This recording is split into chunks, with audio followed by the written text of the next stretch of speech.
কদিন বাদে Dhaka city corporation নির্বাচন। ভোটে জিততে সম্ভাব্য প্রার্থীরা উন্নয়নের নানান বার্তাকে ঢাল হিসেবে বেছে নিচ্ছেন।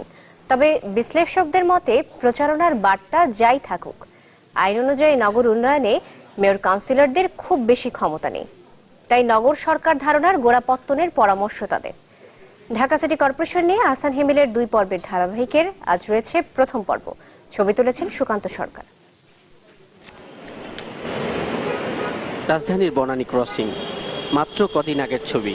বিলবোর্ডে ঢাকা মহানগরীর নানা সমস্যার কথা তুলে ধরে তার সমাধানের পথে যাত্রার কথা বলছেন সরকারি দল মনোনীত সম্ভাব্য এ মেয়র প্রার্থী। সমস্যাগুলো আসলেই নাগরিক যন্ত্রণার শীর্ষে, আর তাই অভিনব এ প্রচারণা নজর কেড়েছে অনেকের।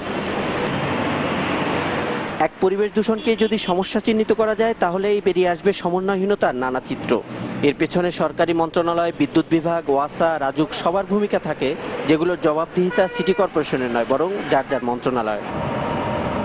নগর পরিবর্তনে এমন কি জাদু নিয়ে আসতে পারেন আনিসুল হক?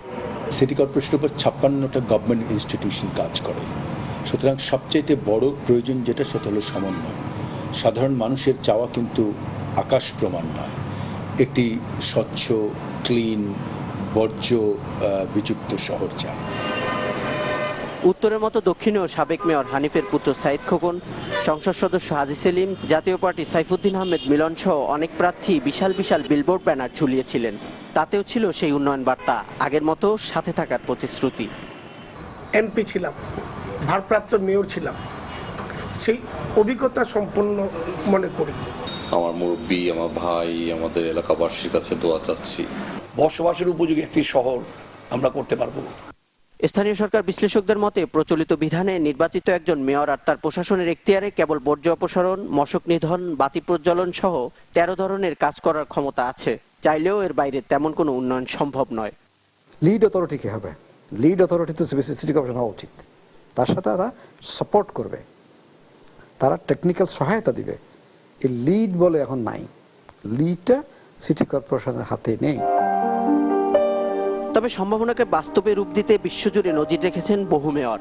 দক্ষিণ কোরিয়ার অগোছালো সিউল শহরকে জনমুখী আর দূষণমুক্ত করে তুমুল জনপ্রিয় হয়েছিলেন সেখানকার মেয়র লি মিউং বাককে।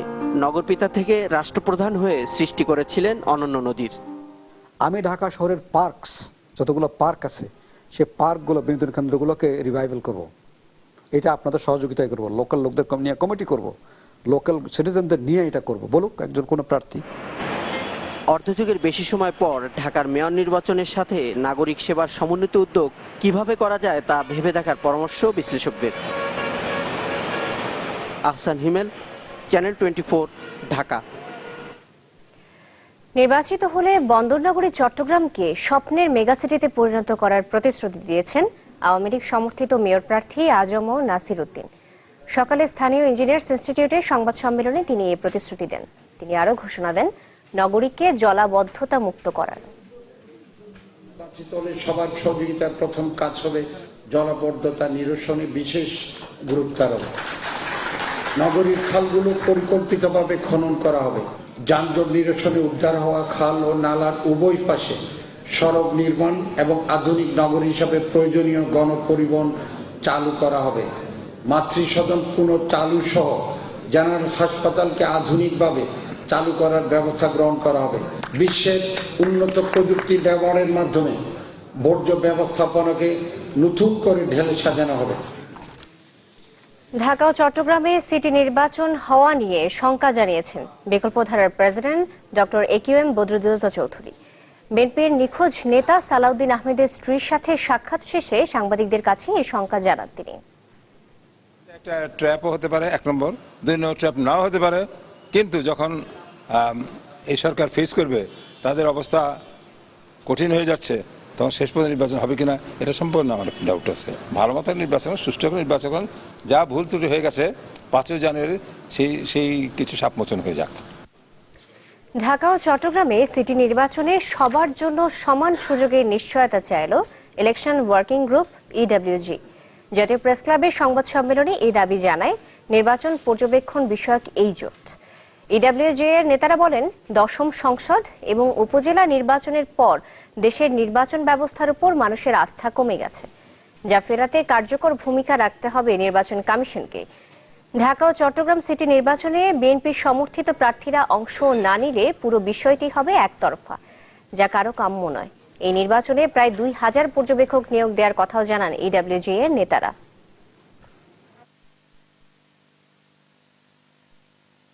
একদিনও সময় যদি অতিক্রান্ত হয়ে যায় সেটা একটা খারাপ নজির, এবং সেটা কোনো অবস্থায় কোনো অজুহাতে জাস্টিফাই করা সমীচীন নয়। লেভেল প্লেইং ফিল্ড সৃষ্টি করার কর্তব্য কিন্তু ইলেকশন কমিশনের।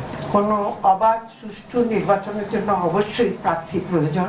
এখন যে 3 জন রয়েছে এটাতে অবাধ সুষ্ঠু মানে আবারও একটা পুনরাবৃত্তি হবে আগের ইলেকশনে, সেটা কেউই চায় না। কেন্দ্রীয় যুগ্ম মহাসচিবকে ফিরে পাবার জন্য 2 দিনের হরতাল আর নিখোঁজের 12 দিন পর চেয়ারপারসনের বিবৃতি সম্বল বিএনপি। দলের পক্ষ থেকে আন্দোলনের কথা বলা হলেও তা কেবল নেতাদের মুখে মুখে, অথচ হাইকোর্ট থেকে প্রধানমন্ত্রীর দপ্তর সব জায়গায় ছুটছেন সালাউদ্দিন আহমেদের স্ত্রী হাসিনা আহমেদ। স্বামীকে ফিরে পেতে দলের আরো কঠোর আন্দোলন আর সরকার প্রধানের সদিচ্ছার আহ্বান তার। রাশেদ নিজামের রিপোর্ট দেখুন বিস্তারিত। সর্বস্তরের মানুষেরও প্রস্তুতি ব্যাপক। ইলিয়াস আলী এখনো বেঁচে আছেন পরিবারের মনে, কারণ 2012 সালের এপ্রিলে নিখোঁজ হবার পর বিভিন্ন স্থানে অভিযান হলেও 3 বছরেও মেলেনি তার কোনো খোঁজ। দৃশ্যপট অনেকটা সেরকমই। আত্মগোপনে থাকা অবস্থায় উত্তরার একটি বাসা থেকে নিখোঁজ বিএনপির যুগ্ম মহাসচিব সালাউদ্দিন আহমেদ। আইনশৃঙ্খলা বাহিনীর সদস্যরা তুলে নিয়ে গেছেন গত 13 দিন ধরেই, এমন অভিযোগ তার পরিবারের সদস্যদের। আমার স্বামীকে আমাকে ফিরিয়ে দেয়া হোক, ওনার সন্ধান দেয়া হোক, উনি যেখানেই আছে যে অবস্থায় আছে আমাদেরকে জানানো হোক। স্বামীকে ফিরে পেতে হাইকোর্টের দ্বারস্থ হয়েছিলেন সালাউদ্দিনের স্ত্রী হাসিনা আহমেদ, কিন্তু আগামী 8 এপ্রিল পর্যন্ত বেঁধে দেওয়া হয়েছে সেই রিটের সময়। তবে স্বামীকে ফিরে পাবেন এই আশায় প্রধানমন্ত্রীর কাছেও স্মারক দেন, দেখা করার আবেদন জানান, কষ্টের কথা বলার জন্য। মাননীয় প্রধানমন্ত্রীর কাছে আবেদন করতে এসেছি আমার স্বামীকে ফেরত পাওয়ার জন্য। নিখোঁজ সালাউদ্দিনের ব্যাপারে বিবৃতি আর বক্তব্যে সীমাবদ্ধ বিএনপির রাজনীতি, কিন্তু তার পরিবারের আশা আরো কঠোর ও কার্যকর ভূমিকার। ওনাদের তরফ থেকে ওনারা সর্বোচ্চ চেষ্টা করে যাচ্ছেন, তবে আমি অনুরোধ করব আরো কঠোর, আরো একটু মানে এই ওনাকে উদ্ধারের জন্য যেন আরো একটু তৎপর হয়। আরো তৎপর হলে নিশ্চয়ই আমরা সকলে তাকে ফেরত পাবো আশা করি অক্ষত অবস্থায়। তবে বিএনপি নেতার দাবি, নানা সীমাবদ্ধতা নিয়েও চেষ্টা করছেন তারা। আমাদের অনেক সীমাবদ্ধতা আছে নিশ্চয়ই, সেটা আপনি জানেন। আমাদের নেতাকর্মী সকলে নানাভাবে লাঞ্ছিত আছে, তারা নির্যাতিত আছে, তারা অনেকে নাই, জেল জুলুম তাদের উপর হচ্ছে, তারা কারা অন্তরালে, তাদের রিমান্ড হচ্ছে, সব সিনিয়র নেতারাও এটা শিকার। তো এর মধ্যে দিয়ে আমি মনে করি যতটুকু সম্ভব সর্বাত্মক আমরা করে যাচ্ছি। নিখোঁজ হবার পর সৌজন্য সাক্ষাৎ আর সান্ত্বনায় সীমাবদ্ধ সালাউদ্দিন উদ্ধার কর্মসূচি। বিকল্প ধারার প্রধান বদরুদ্দোজা চৌধুরীর দাবি, হয় উদ্ধার না হয় সরকারের পদত্যাগ। কোথায় সালাউদ্দিন খুঁজে বার করতে হবে আপনাদের, কেন দায়িত্ব আপনাদের ছিল, কেন সরকার আপনারা গঠন করেছেন, সরকার চালাচ্ছেন আপনারা, যদি না করতে পারেন এটা আপনাদের সম্পূর্ণ সামগ্রিক বিশাল ব্যর্থতা হিসেবে গণ্য হবে। আমি তা চাই না, আমি চাই না সরকার এই ব্যাপারে ব্যর্থ হোক। রাশেদ নিজাম, চ্যানেল 24, ঢাকা। চট্টগ্রাম ও রাজশাহীতে 2টি মেডিকেল বিশ্ববিদ্যালয় স্থাপনের সিদ্ধান্ত নিয়েছে সরকার। সচিবালয়ে মন্ত্রিসভা নিয়মিত বৈঠকে আজ এ সংক্রান্ত 2টি আইনের খসড়ায় নীতিগত অনুমোদন দেওয়া হয়। এতে সভাপতিত্ব করেন প্রধানমন্ত্রী শেখ হাসিনা। বৈঠক শেষে মন্ত্রিপরিষদ সচিব মোশাররফ হোসেন ভূঁইয়া জানান, চট্টগ্রাম ও রাজশাহী মেডিকেল কলেজ বর্তমান অবস্থানেই থাকবে, এর বাইরে নতুন করে বিশ্ববিদ্যালয় স্থাপন করা হবে। মন্ত্রিপরিষদ সচিব বলেন, স্বাস্থ্যসেবার মান নিশ্চিতে বিশেষজ্ঞ চিকিৎসক তৈরির জন্য এমন উদ্যোগ নিতে যাচ্ছে সরকার। সময় মতো বকেয়া কর পরিশোধ না করায় শান্তিতে নোবেলজয়ী অর্থনীতিবিদ ডক্টর মোহাম্মদ ইউনুসকে তলব করেছে জাতীয় রাজস্ব বোর্ড এনবিআর। আগামী 29শে মার্চ বেলা 11টায় তাকে বা তার প্রতিনিধিকে সরাসরি সাক্ষাৎ করতে বলা হয়েছে। ঢাকা কর অঞ্চল 6-এর 114 নম্বর সার্কেল রোববার এই নোটিশ পাঠায়। এতে বলা হয়েছে, ডক্টর ইউনুসের বকেয়া করের পরিমাণ 13,85,25,120 টাকা। এই বকেয়া 2011-12, 2012-13 ও 2013-14 কর বর্ষে। নোটিশে আরও বলা হয়েছে, 50 লাখ টাকার ঊর্ধ্বে বকেয়া কর পাওনা রয়েছে এমন করদাতা ও তার প্রতিনিধিদের সাথে সরাসরি সাক্ষাতের দিন ও সময় ধার্য করা হয়েছে। করদাতাদের এই বিষয়ে অবহিত করার জন্য সার্কেল কর্মকর্তাকে বলা হয়েছে। বকেয়া আদায়ে কোনো প্রকার শিথিলতা বা অবহেলা কাম্য নয় বলেও উল্লেখ করা হয়েছে ওই নোটিশে।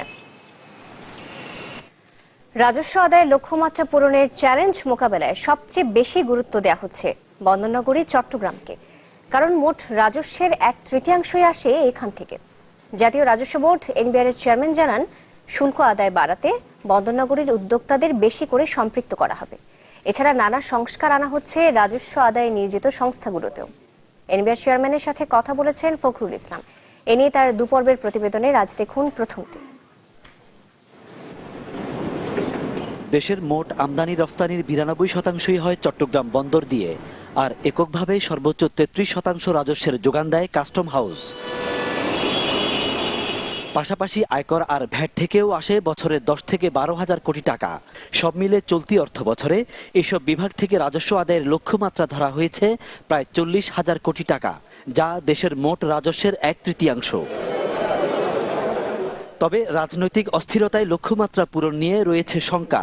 এ কারণে রাজস্ব আদায়ের ক্ষেত্রে চট্টগ্রামকেই বেশি গুরুত্ব দিচ্ছে এনবিআর। যে উৎসে যে কর্তন, এটা একটা গুরুত্বপূর্ণ বিষয়। বিভিন্ন সরকারি দপ্তরে বা অন্যান্য সংস্থায় আমাদের যেসব বকেয়া ছিল সেগুলো আমরা আদায় করার চেষ্টা করছি, এবং বিভিন্ন আদালতে আমাদের বহু মামলা ছিল। ফোকাল পয়েন্টরা নিয়মিতভাবে অ্যাটর্নি জেনারেল মহোদয়ের সাথে যোগাযোগ রাখছেন। দিনে দিনে বাড়ছে বন্দরনগরীর ব্যবসা বাণিজ্যের পরিধি, ফলে ব্যবসা বান্ধব শুল্ক কাঠামো গড়ে তুলতে আগ্রহী এনবিআর। এসআইকুডা, ওয়ার্ল্ড এবং অন্যান্য সফটওয়্যার ব্যবহার করে আমরা অলমোস্ট সিঙ্গল উইন্ডো পদ্ধতিতে কাজ করার জন্য আমরা এগুচ্ছি। চট্টগ্রামকে ঘিরে নানা সম্ভাবনার দুয়ার খুলছে, তাই আগামীতে এই অঞ্চলের উন্নয়ন কর্মকাণ্ডকে কাজে লাগিয়ে রাজস্ব আদায় বাড়ানোর বিশেষ পরিকল্পনার কথাও জানান নজিবুর রহমান। দক্ষিণ এশিয়ায় আমরা যে কানেক্টিভিটির কথা বলছি, চট্টগ্রাম সমুদ্র বন্দর ব্যবহার করবেন আমাদের প্রতিবেশী অনেক দেশ, এবং সেই ক্ষেত্রে কিন্তু এখান থেকে যে বাণিজ্যিক যে কর্মচাঞ্চল্য এটা বাড়বে, এবং সাথে সাথে রাজস্ব সংগ্রহ যে প্রক্রিয়া এটাও বেগবান হবে। আয়কর বান্ধব পরিবেশ গড়তে শিগগিরই বন্দরনগরীর আগ্রাবাদে 40 তলা ভবন নির্মাণ কাজ শুরুর কথাও জানান NBR chairman. Sky is the limit. যত উচ্চতর ভবন করা যায় রাজস্ব ভবনের জন্য সেরকম করা প্রয়োজন। ফখরুল ইসলাম, চ্যানেল 24, চট্টগ্রাম।